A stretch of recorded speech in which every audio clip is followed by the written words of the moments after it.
എവിടെങ്കിലും പോയി കളിച്ചോട്ടെ.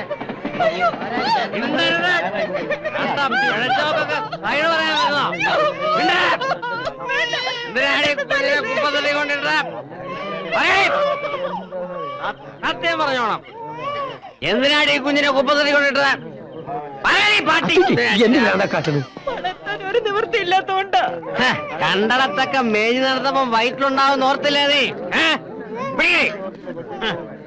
വളർത്താൻ നിവൃത്തിയില്ലെന്ന്. എടീ, നിന്റെയൊക്കെ വയറ് കുറുക്കാതിരിക്കാൻ വേണ്ടിയാ സർക്കാർ ചീപ്പ് റേറ്റിൽ ഓരോ സാധനങ്ങളും മാർക്കറ്റിൽ ഇറങ്ങിയിരിക്കുന്നത്. അതറിയില്ലേ നിനക്ക്? ഒരു പെണ്ണിനോട് പറയാൻ കൊള്ളാവുന്ന വർത്താനാണ് നീ പറയുന്നത്. കണ്ണം കൊണ്ട് പറയുന്ന ആസനിക്ക. തന്തയും തള്ളയും ആരെന്നറിയാതെ തെരുവിന്റെ സന്തതിയായി വളർന്നതിന്റെ വേദന നിങ്ങൾക്കാർക്കും മനസ്സിലാവില്ല. വിശന്ന് കരഞ്ഞപ്പോഴൊക്കെ ഒരു പറ്റ് കഞ്ഞിയോ ഒരിറ്റ് സ്നേഹം തരാനോ എനിക്കാരും ഉണ്ടായില്ല.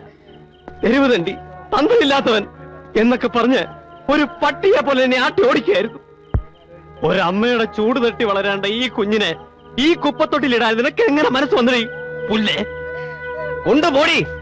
ഇനി വേറെ എവിടെങ്കിലും കൊണ്ടുപോയി കുഞ്ഞിനെ കളഞ്ഞെന്ന് ഞാൻ അറിഞ്ഞാൽ കൊന്നുകളയുന്ന ഞാൻ. പെണ്ണെന്ന് പറഞ്ഞാ പിഴയാണടി, ഒറ്റ എണ്ണമില്ല നല്ലത്. നിൽക്ക്, പോകാൻ വരട്ടെ. ഒരു പെണ്ണ് ചീത്തയാണെന്ന് കരുതി എല്ലാ പെണ്ണുങ്ങളും അങ്ങനെയാന്ന് പറയരുത്. ഓ, ഒരു ശീലാവധി വന്നിരിക്കുന്നു. നീ ആരാടി ഇതിടപെടാൻ? വന്ന അന്ന് മുതൽ നീ എനിക്ക് തിളക്കാൻ തുടങ്ങിയതാ പിഴച്ച വർഗം. അനാവശ്യം പറഞ്ഞാലുണ്ടല്ലോ. നീ എന്ത് ചെയ്യടി പുല്ലേ? ഒരു ചാരിത്രവതി വന്നിരിക്കുന്നു. എന്താ സംശയം? നിന്റെ ചാരിത്രം എന്താന്ന് എനിക്കറിയാം. അതെന്നെ കൊണ്ടിവിടെ പറയിപ്പിക്കരുത്. എന്ത് പറയാൻ? നിന്നെ ഞാൻ അനുഭവിച്ചിട്ടുള്ളല്ലേടി. ഈ പറഞ്ഞത് ഒരു പ്രാവശ്യം കൂടി പറയാമോ? ഒന്നല്ല 100 വട്ടം പറയാം. നീ എന്റെ കൂടെ കിടന്നിട്ടുള്ളവളാണ്. എന്താ നിന്റെ നാവ് ഇറങ്ങിപ്പോയോ? മതി, അത് കേട്ടാ മാത്രം മതി എനിക്ക്. ആ നാവിൽ നിന്ന് തന്നെ ഇത് കേൾക്കാൻ വേണ്ടിയാ ഞാൻ ഇത്ര നാളും കാത്തിരുന്നത്.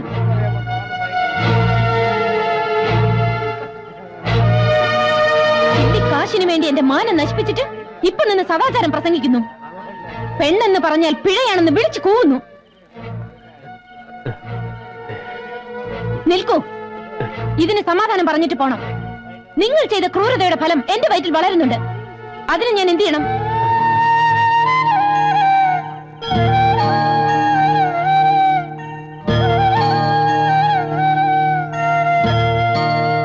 നിങ്ങളുടെ അമ്മയും ഈ സ്ത്രീയും ചെയ്തതുപോലെ പ്രസവിച്ചുടനെ ഞാനും കുഞ്ഞിനെ ഏതെങ്കിലും കുപ്പത്തൊട്ടിയിൽ വലിച്ചെറിയണോ? ആ കുഞ്ഞ് നിങ്ങളെ പോലെ തന്തയില്ലാത്തവനായി വളരണോ?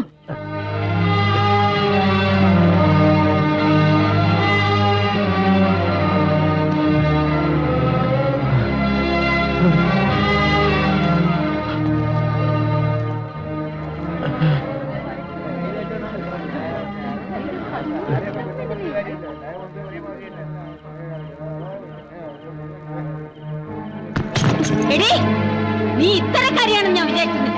ഇനി ആ പടി ചവിട്ടി പോരും. മാനവും മര്യാദയ്ക്കും ജീവിക്കുന്നോളാം ഞാൻ. ചേച്ചി, ആരാ നിന്നെ പഴപ്പിച്ചെന്ന് വെച്ചാ അവന്റെ കൂടെ പോയി കൊടുത്തോ. മാറങ്ങോട്ട്.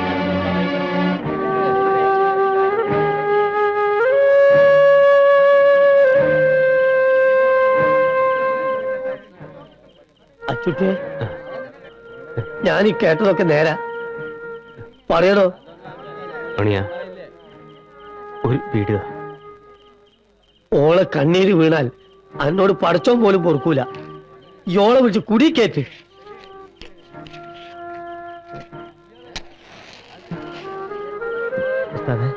ഞാൻ വിളിക്കട്ടെ?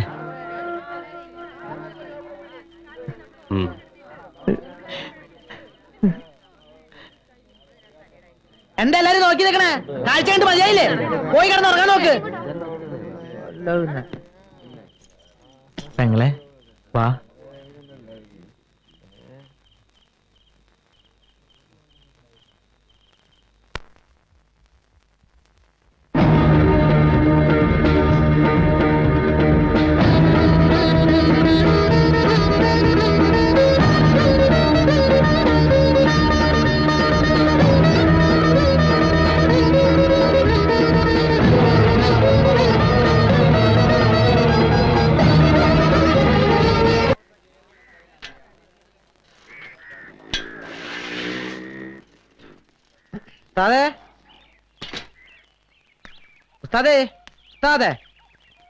ഉസ്താദേ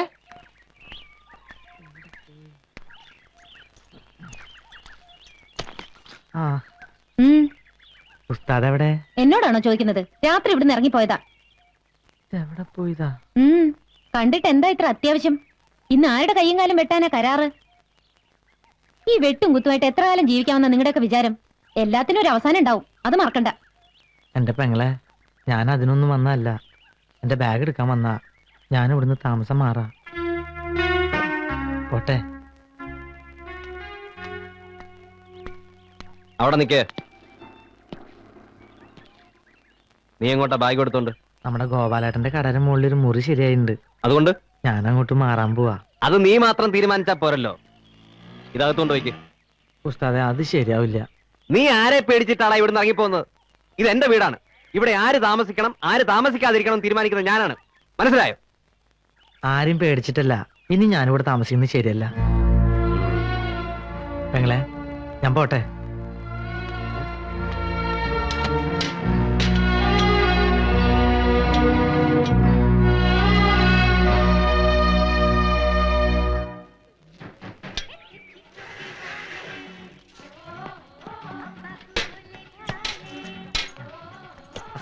ഒരു സ്ട്രോങ് ചായ. ഈ അങ്ങോട്ട് ഒരു ബാഗൊക്കെ ആയിട്ട്. ഞാൻ നമ്മുടെ ഗോപാലന്റെ പീടിയുടെ മുകളിലേക്ക് താമസം മാറ്റാൻ പോവാ. അതേതായാലും നന്നായി. ആയിഷോ, ഒരു ചായ കിട്ടെടുത്തോ. ഒരു പെണ്ണ് വന്ന് കേറിയപ്പോ അച്ചൂട്ടി നിന്നെ പുറത്താക്കിയില്ലേ? പുറത്താക്കിയതല്ല, അവിടെ അത്രയ്ക്ക് സൗകര്യമല്ലേ ഉള്ളൂ. സുഖവും ദുഃഖവും ഒരുപോലെ അനുഭവിക്കുന്നവരാണ് ആത്മാർത്ഥ സുഹൃത്തുക്കൾ. മണിയൻ ആഗ്രഹമില്ലാഞ്ഞിട്ടാണോ? അച്ചുട്ടി സമ്മതിക്കണ്ടേ? അല്ല മണിയാ, തെണ്ടിത്തരം ചമ്മാടിത്തരം കാണിക്കുമെങ്കിൽ സ്വന്തം അമ്മേനെ തിരിച്ചറിയാനുള്ള കഴിവിരിക്കണ്ടോ? നിന്നെ പോലുള്ള തെണ്ടികളെ കൈകാര്യം ചെയ്ത് ഉസ്താദ് കാണുന്നില്ല. ഞാൻ ഒറ്റയ്ക്ക് മതി.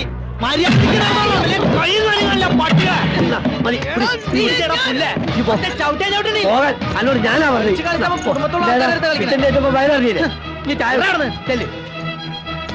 ഒന്നുകളെ ഞാൻ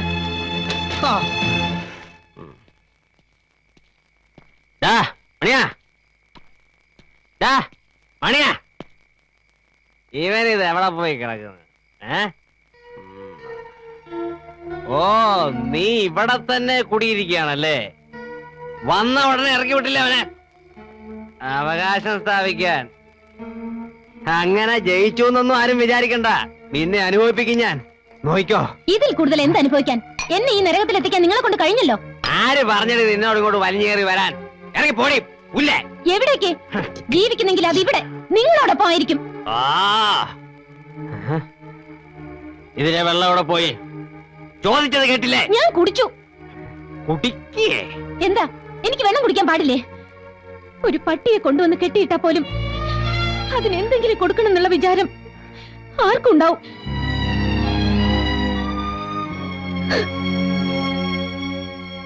ഇങ്ങനെ പട്ടിണി കിടക്കാനായിരുന്നെങ്കിൽ നിന്നെ ഒരിക്കലും ഞാൻ ഇങ്ങോട്ട് വിടില്ലായിരുന്നു. ആരെ തോൽപ്പിക്കാൻ വേണ്ടിയാ? അവനെയോ? നിനക്ക് വേണ്ടെങ്കിൽ വേണ്ട. വയറ്റിലൊരു ജീവൻ വളരുന്നില്ലേ? അതെങ്കിലും നീ ഓർക്കണ്ടേ? വാശി കളഞ്ഞിട്ട് വല്ലതും വന്ന് കഴിക്കാൻ നോക്കുമോളെ. എന്നും ഭക്ഷണം ഒരുക്കി തരാൻ ചേച്ചി ഉണ്ടാവോ? സ്വയം കണ്ടറിഞ്ഞെല്ലാം ചെയ്യുമെന്ന് നോക്കട്ടെ. ഇക്കാര്യത്തിൽ എനിക്ക് അല്പം വാശിയുണ്ടെന്ന് തന്നെ കൂട്ടിക്കോളൂ. ദേ, ഭക്ഷണത്തോട് വാശി പിടിച്ച് ഇങ്ങനെ പട്ടിണി കിടക്കരുത്. അത് ദൈവദോഷ. അല്ല, എന്താ നഴ്സമ്മ പുതിയ കൂട്ടിയിരിക്കുക? എന്ത് പറയാനാക്കാ, രാവിലെ മുതൽ പട്ടിണി ഇരിക്കുക. എന്താ നിങ്ങൾക്ക് നോമ്പാ? അല്ല, അച്ചുട്ടില്ല ഇവിടെ? അവൻ രാവിലെ ഇറങ്ങിപ്പോയതാ. കാട്ടുപോയിക്കെന്ത് ചങ്കരാന്തി. ഓനുണ്ട് ഇത് വല്ലതും തിരിയാൻ പോണ്. ഇത്രയും കാലം പെണ്ണും പെടുക്കോ ഇല്ലാണ്ട് ജീവിച്ചോനല്ലേ. മോള് വിഷമിക്കണ്ട. ആളൊരു മുരടനാണെങ്കിലും ഓന്റെ കൽബ് നല്ലതാ. ഞമ്മക്കറിയാം അസലായിട്ട് ഓനെ. പിറന്നു വീണ് തന്നെ എത്തിയുമായിട്ടാ. നാട്ടുകാരാട്ടും തുപ്പും കേട്ട് തെരുവിൽ വളർന്ന ഓന് ഈ ദുനിയാവിനോട് തന്നെ പറയാ.